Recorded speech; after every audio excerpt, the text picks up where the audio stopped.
Muy buenos días, televidentes amigos que siguen de cerca la señal de este canal de televisión y nuestro espacio Liderando.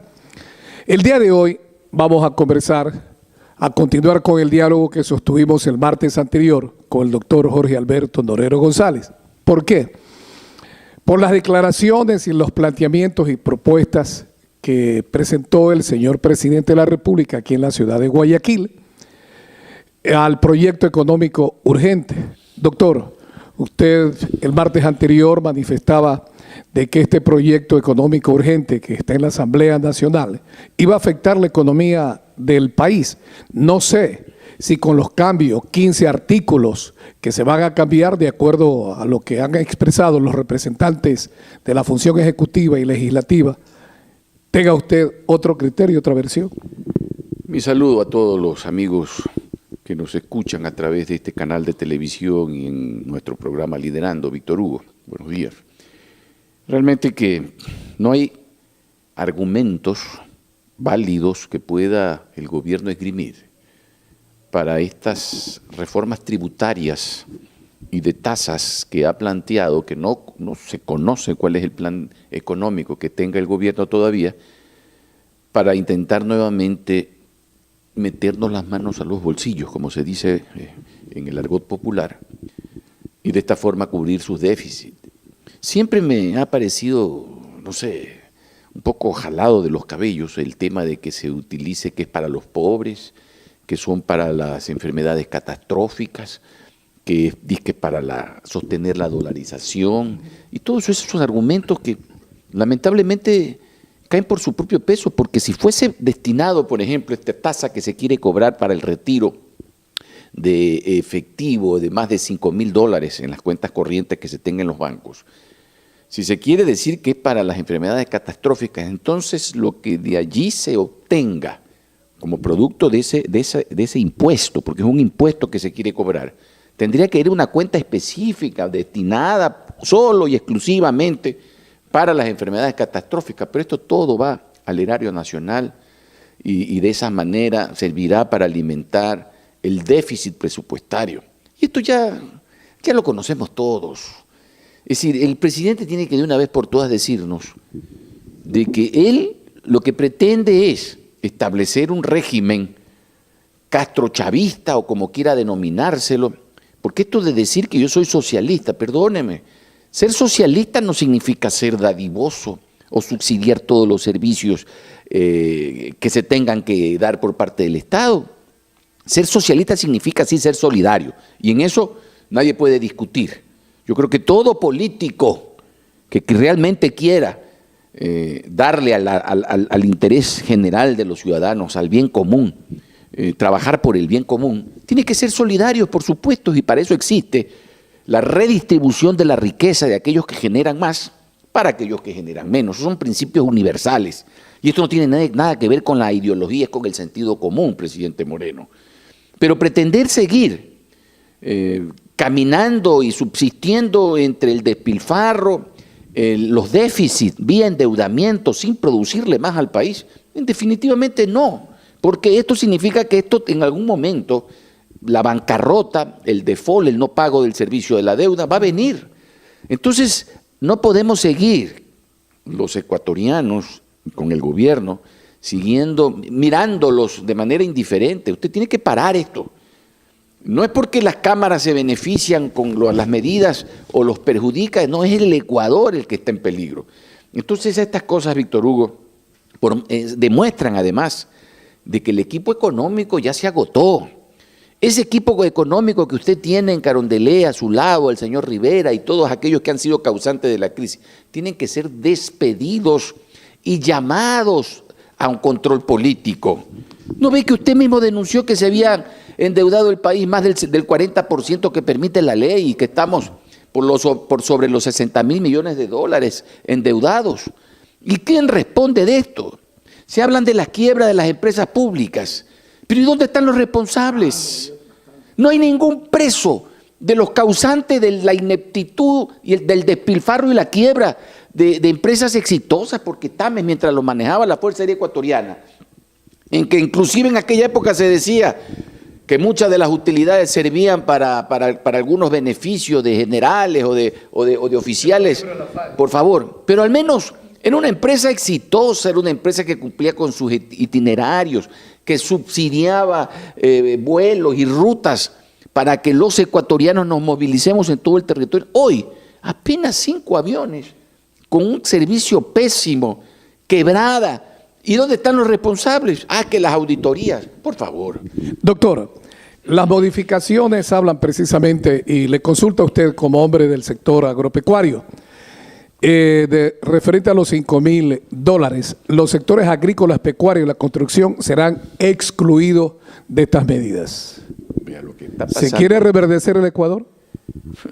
Esto de que muchas veces en el agro, por la carencia de sucursales, de instituciones bancarias, los agricultores, los productores tienen en sus casas los dineros y por eso es que han sido víctimas de asaltos, secuestros, en el colchón, como se lo conoce.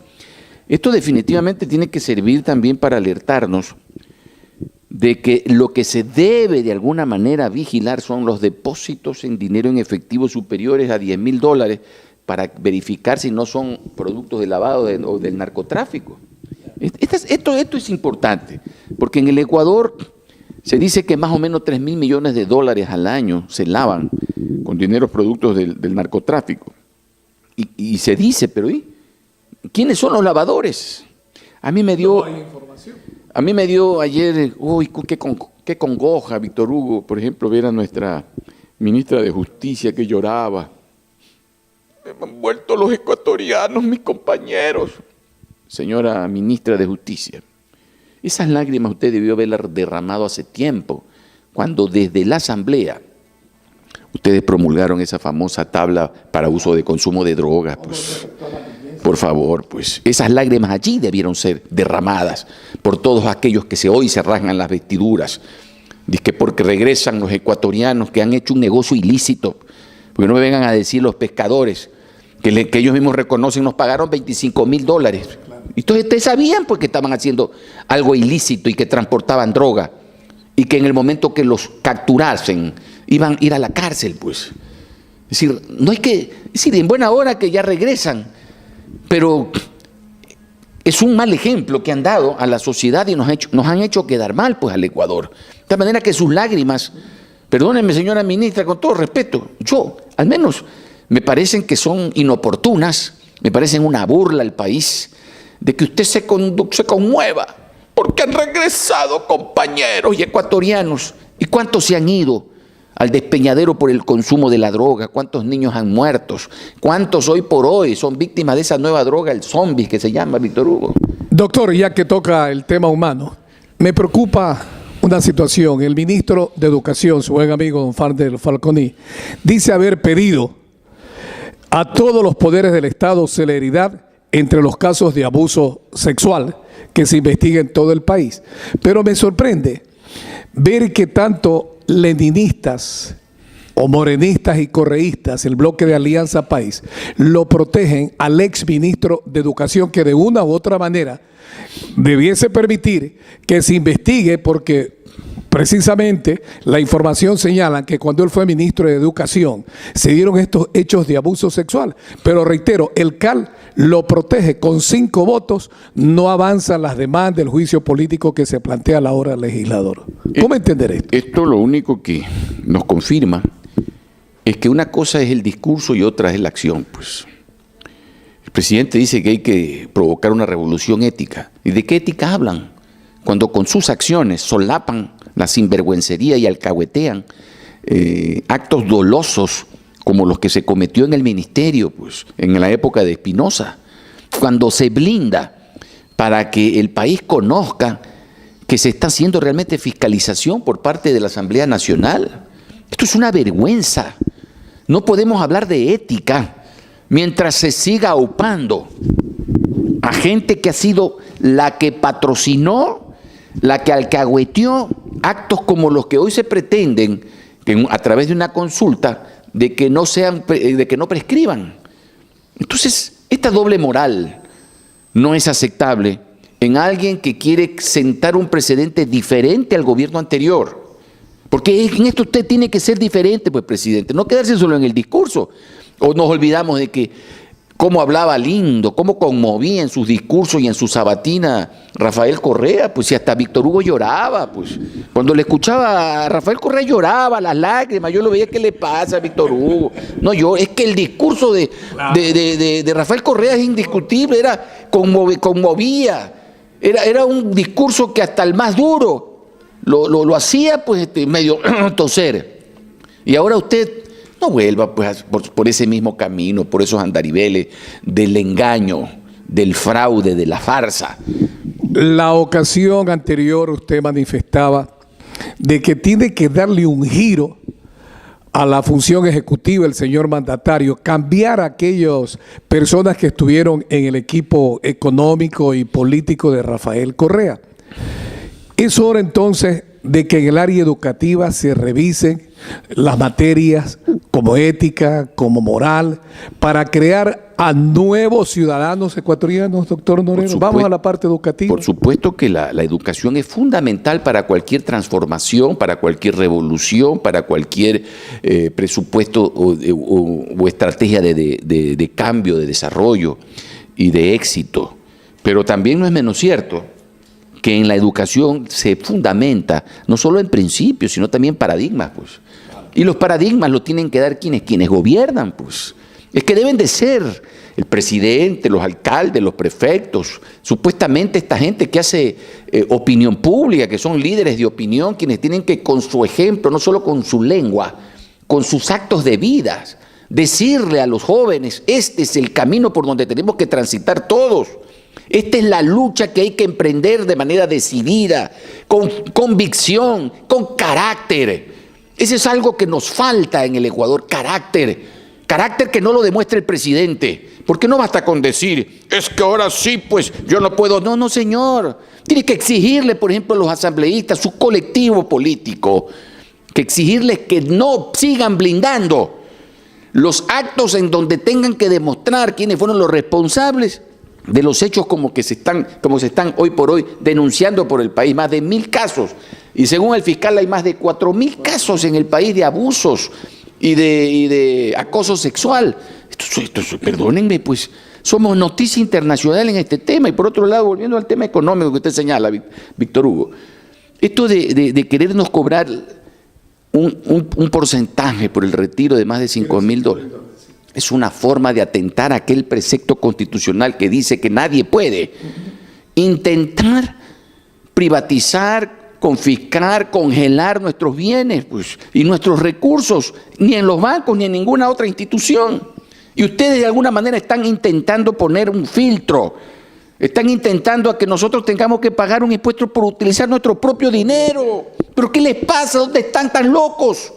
Y no me vengan con el cuento. Pero no reacciona el sector financiero del país frente a estas medidas. Yo creo que sí, Víctor Hugo, sino que supuestamente como esto es un proyecto que está en la Asamblea, es en la Asamblea donde hay que discutir. Pero por eso ellos deberían reaccionar, pues entonces los señores del sector financiero, es decir, es un abuso. En el tema del dinero electrónico, dicen, si el proyecto señala que va a manos del Banco Central, no es bueno, pero si va al sector privado, sí es bueno. ¿Cómo entender esto, el doble discurso de algunos miembros del sector financiero? Yo creo que ya han habido analistas que han explicado que lo que la banca privada hace con la tarjeta de débito es eso de utilizar con una tarjeta el retiro de sus recursos en su banca, en la banca que está garantizada por los depósitos que usted haga en su banca y después lo puede retirar. Eso es una cosa. Pero crear como moneda al dinero electrónico, eso sí que no es aceptable, porque violenta la Constitución, en que se señala que la moneda que nos está riendo ahora es el dólar. De esta manera que no puede haber una moneda de realidad virtual, porque hay que hablar la realidad virtual de la moneda. Usted dice que tenemos una moneda, pero no tenemos nada para comenzar con esto a dar pagos y servicios de trabajos o de cualquier otra cosa. Eso es inadmisible. Lo que hoy se plantea, que lo maneje la banca privada o la banca pública, es decir, aquí no se trata de dinero electrónico, Víctor Hugo. Aquí lo que se trata es de cobrarnos a los ciudadanos de nuestro dinero algo por usarlos nosotros mismos, con el cuento de que ese impuesto va a ir para cubrir las enfermedades catastróficas. Eso no lo podemos aceptar. Lo de la tasa, que ahora ya hay reclamos de la Embajada de los Estados Unidos y de la Comunidad Europea, porque esto atenta contra la Organización Mundial del Comercio. Ya por ahí lo escuché al ministro Campaña decir, no, porque como es el servicio aduanero de control de las aduanas, entonces si se justifica, perdónenme, pues, quiere decir que todos los gobiernos anteriores han sido tontos, o le hemos regalado el costo del servicio. Eso ya está implícito, pues, en las tasas aduaneras, en los impuestos que se pagan por importar o por exportar, pues. Pero dice el representante de las aduanas que es para evitar el contrabando, para incrementar la mayor seguridad en los sectores fronterizos, para que no entre el contrabando porque se afecta la economía del país. Casualmente esto provoca todo lo contrario, esto va a fomentar el contrabando. ¿No ve que aumentan los costos para poder importar legalmente al país? Y eso va a generar que el contrabando que siempre ha existido y que la excusa para combatir el contrabando, ya sea por vía aérea, marítima o terrestre, es la falta de medios. Usted toda la vida, no es que el contrabando sea porque no tenemos los medios. Que hay asesinatos es porque no tenemos los medios, dice la policía, porque hay secuestros. Es decir, siempre va a haber la excusa para no ser eficientes y no reconocer que es por nuestra limitación, por nuestra falta de organización y por mal uso de los recursos que tengamos, sean materiales, económicos o humanos, es que se dan los desequilibrios y se dan las deficiencias en las instituciones públicas, que esas son las causas que generan este tema. De tal manera que, Víctor Hugo, esto definitivamente debe merecer el rechazo porque viene sobre todo de un equipo que ha demostrado son ineptos. Y además ¿y sabe quién me sorprende, por ejemplo, que aquí se quiere lavar las manos ahora como puritano? Fander Falconi, pues. Es que el famoso Fander estuvo en el gobierno de Correa en todo, pues. Fander, que dirigía la planificación del país, es el causante de este modelo, pues. Y ahora con cara de sacristán, con cara de jesuita, quiere decirnos que él es el que va a salvar la educación del país. Perdónenme, la educación en manos de Fander Falconi es más peligrosa. Está peligra la educación de los niños, peor que con Espinosa, en mi criterio, en mi opinión. ¿Por qué? Porque eso tiene porque ya demostró que fracasó la Consejeraría Educativa en apuntalar los famosos cambios de la matriz productiva, energética, y ahora la matriz educativa, pues, ¿qué es lo que propone? Poner, pues yo digo, su cara de yo no fui. Yo no les creo. Pero ¿qué ocurre entonces con la sociedad ecuatoriana, doctor Jorge Norero, cuando el día de ayer observamos que vino el señor presidente de la República, se multiplicaban los dirigentes, tanto del sector urbano como del sector rural, a apoyar a Lenín Moreno? Ahora sí tenemos un buen presidente. Y ese discurso de él es alentador para todos estos sectores. La gente quiere empleo. Y como el presupuesto de 30 y pico de mil millones de dólares es grande y no se ha achicado el aparato del Estado, y el presidente de la República necesita legitimarse porque todavía tiene tras de sí el estigma del fraude electoral. Hay que decir las cosas como son. Entonces, todo el mundo quiere apoyarlo para ver si consigue parte de la troncha. Eso es todo. Hacemos una pausa y continuamos aquí en Liderando. Eso de que, por ejemplo, hacemos